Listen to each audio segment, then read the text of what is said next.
I'm Dave Greenwood, and this is Overcoming Distractions.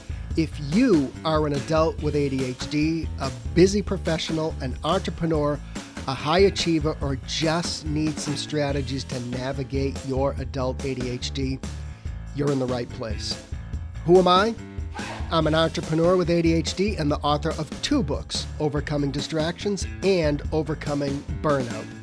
I coach and mentor people just like you, and together we navigate the ups and downs of adult ADHD. From getting out of our own way to helping people just like you thrive in the workplace. That's what I do. Want more info on working with me? Hit overcomingdistractions.com. Ready? Let's get to today's podcast. All right, everybody, what's going on? It's Dave. You've landed on Overcoming Distractions. And if you are new to the podcast, I want to welcome you. If you are a long-time listener, I thank you for coming back and hitting that download button. So you are in the right place. If you are a busy adult with ADHD, you have that demanding job, but maybe you're just having some challenges getting it all done, keeping your stress at a respectable level, and feeling fulfilled at the end of the week. This is the place. We're going to help. Many people contact me because they need to work through some challenges they're having, especially in the workplace. I hear, I can't do this, I have trouble doing that, I'm distracted, I'm disorganized. Yeah, those are like the hallmarks of being in some type of busy or demanding job. But what's interesting is when we dig in, almost always one of the same themes come up, and that a lot of this is not our fault. I mean, sure, we have ADHD. We are challenged with focus and systems and energy and the whole concept of time, whether it's managing it or being time blind. You get it. But not everything is our fault, and I want you to understand this. If your boss can't get their head out of their ass, that's not your fault. So I want to dig in and discuss some of the situations and circumstances that are not your fault, that are not your doing. I mean, these challenges do, however, force us to control what we can on our end, and we've discussed this before. We will continue to discuss how we control our environment and our habits as effectively as we possibly can. We can't control others. Maybe we can get our point across sometimes, but sometimes you can't change a management style or what have you, and we need to do what we can to kind of control. So let's go. So let's go through some of the things that are definitely not our problem or our fault. All right. And the first one is, poor workplace culture when it comes to ADHD. I mean, you've probably experienced it, a lack of understanding, a lack of support. Many workplaces, lack that understanding of ADHD. And then we're even hesitant to even, ask for any type of additional support or accommodations or what have you, because we kind of get the vibe that we're a little bit misunderstood.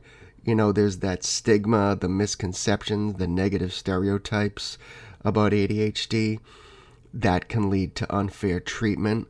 I dare say maybe some discrimination, or maybe somebody figured out, a boss or a manager, figured out, or you were open with them and you said you had ADHD, and all of a sudden the conversation changes to a more kind of negative tone. That's not your fault. That's a misunderstanding on their part. And then, a lack of flexibility. I've seen this a bunch of times. Rigid work environments can be super challenging for some of us with ADHD, whether whether we're just starting out at a company or we're in middle management. Some of these flexible schedules or work from home options could help us out. Those types of things, but maybe sometimes it's just not there. And this leads to us not being able to have any type of safe conversation about how we might be able to do a better job, because we know that the culture might not embrace it. So just mismanagement. Okay, one word: mismanagement. The amount of people I've worked with one-on-one over the years that are working in a chaotic or toxic work environment is just staggering, to say the least. I mean, it's 2024, dudes, right? Okay, but sadly, many of us are working with chaotic managers and bosses. For you self-employed folks out there, many of our clients are just more scatterbrained than we are. I've had that countless times over the years when I ran my PR firm. And with mismanagement comes ineffective communication. That poor communication from management, it leads us to get confused. It increases our stress when we have ADHD. I mean, communication is a big deal with us. Micromanagement, right? Overly controlling managers that kind of stifle our creativity or our thinking. It's just counterproductive for those of us with ADHD to have somebody breathing down our neck all the time. I mean, lack of clear expectations. I mean, you've heard me talk about clarity dozens of times on the podcast, because I think it just needs to be a major focus in our life. But that ambiguity in our entire role at an organization or even a particular project or task, it can cause us to be frustrated and even anxious. The other thing is like constant change and thinking you did the right thing, and then your boss tells you no, you didn't, and you just can't do that long term. That's just not sustainable. So the other thing is a misalignment of values that I see all the time. And this is one of the things we talk about in burnout, and it causes many people to feel burned out. It could be contrasting goals, when your personal values don't align with the company's values. It decreases your motivation, your job satisfaction. It can lead to a lack of purpose. Working in that environment where the purpose and impact of your work is just not clear, it's just demotivating for us with ADHD. And, one thing I believe to be absolutely critical for those of us with ADHD is to have purpose and fulfillment. And when we are not getting it, that causes friction. And a lot of times it causes us to just feel burned out. So, all right, hustle culture, right? I mean, if you see this on any type of kind of job description, or you get that vibe if maybe you're going to a new organization, you might want to think about running away. But I don't think many of us mind busting our ass from time to time, right? But when we're asked to hustle and it's done in that negative way and we don't feel supported and we're just forced to produce, that's just not our fault. I've seen organizations where they emphasize long hours. It's like a culture that like prioritizes those long working hours and that constant productivity. It's exhausting and it's just not sustainable for us. Overwork leads to burnout. I mean, that's one of the basics. But the pressure to continuously perform at those high levels does lead to burnout, and it only flares up our ADHD even more. And then management ignores your paid time off and your vacations, and that's not your fault. And quite frankly, that's just unacceptable. I interviewed a woman for overcoming burnout, and the recurring theme, I think I actually titled the chapter this, was like, just bring your laptop, because her boss was cool with her taking a long weekend or taking some extra days off, but it was like, just bring your laptop. just bring your laptop. And I say, no way, that's not going to happen. You know, I mean, the hustle culture, I think, also disregards that common phrase, that work-life balance. And I think that's crucial for managing ADHD, is to have that balance between your work and your personal life and your personal goals. So if you're in a hustle culture, that's probably right from the top. That is not your fault. So, hey, next, ineffective systems and processes. Now let's get real here for a second. Those of us with ADHD, we can suffer from major disorganization and a lack of systems, like just ourselves, right? Okay, but when an entire workplace is set up like this, that's not your fault, and it is just super difficult to actually just get anything done, and it's so frustrating. I mean, disorganized workflows, poorly structured workflows, chaotic environments, that just gets in the way of productivity. It increases your stress. I mean, again, we may think we're disorganized and we don't have the systems in place, but when you're just working in it, that's not your fault. We actually might be able to give ourselves some credit. So, and I think that lack of tools and resources, the inadequate access to those things we need to actually stay organized and manage our tasks effectively, and that can be a major hurdle. I've talked to many people that know what they need to do their job, and management isn't providing that for some reason, whether it's budget or they just can't seem to, get on the same page. And that's, again, you can only do so much to try and convince your workplace or your managers or your boss to actually provide you with what you need. And oh my God, inefficient meetings, right? Okay, raise your hand if you've ever been in one of these, right?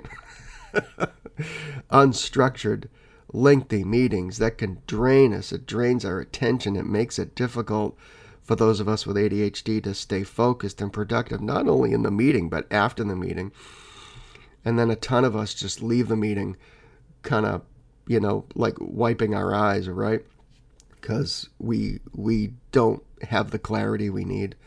And that's just, if you're in an organization that just loves meetings, then that's another thing that isn't your fault, all right? So, unrealistic expectations, right? I mean, we talked about this in the hustle culture, but, that those high expectations, the pressure to perform over and over again, that leads to being anxious. It actually decreases our performance. Multitasking demands, like, you're expected to handle multiple tasks simultaneously. That can be super challenging for those of us with ADHD.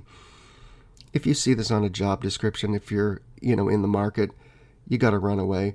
Now, if you're working in a restaurant, I mean, multitasking is just, that is the job. So, there's got to be, a little bit of discretion there. So, and that immediate, like, responsiveness too. If your boss just expects you to respond to emails and messages like ASAP, doesn't matter when it is, 8 in the morning, 8 at night, that's overwhelming. It's disruptive, and we often talk about, when I work one-on-one with people, one of the things we really kind of dig into is how we can ignore people strategically for a little bit so we can actually get our work done. Unrealistic expectations also come in conflicting expectations. Your boss or client tells you to do one thing and then they change that constantly.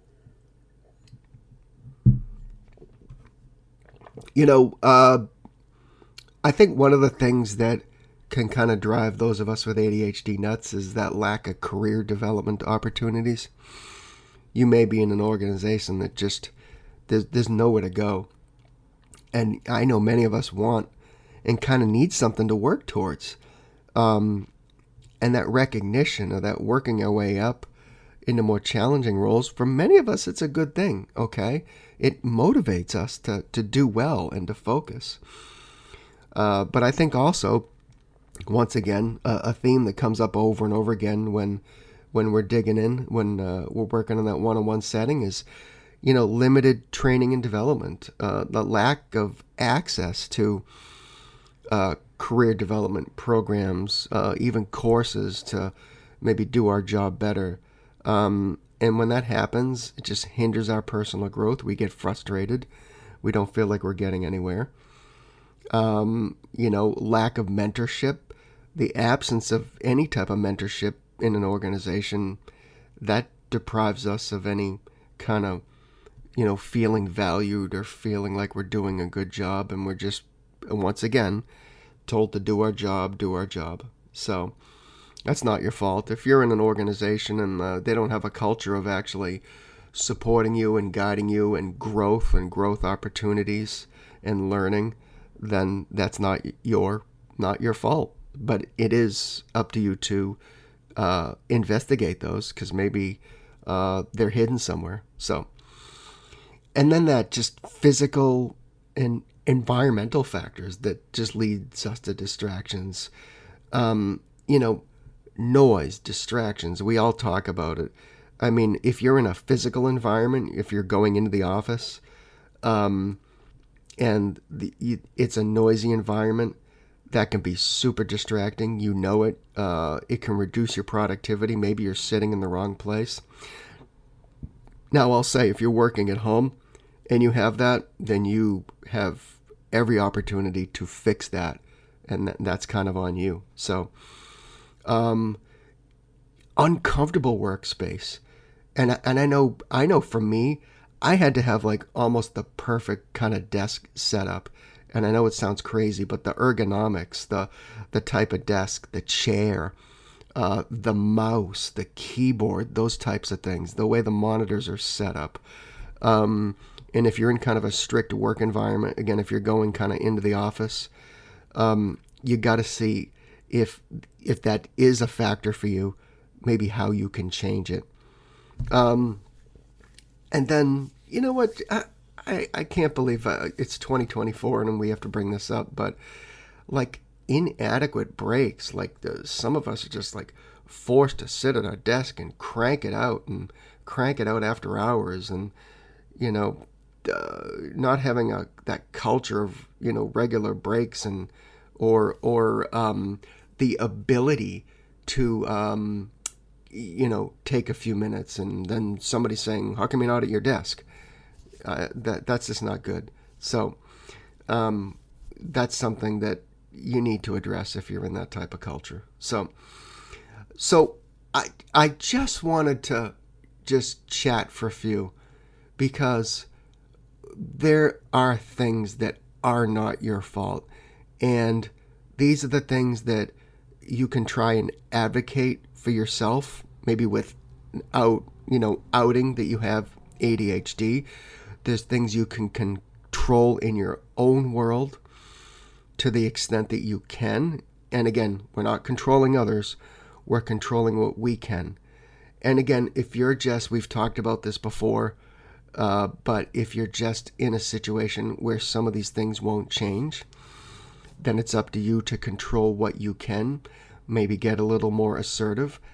And if you've realized that this isn't the place for you, or maybe this isn't the business for you, you're self-employed, then it may be time to discuss some type of new plan or exit strategy. So again, gang, just remember this.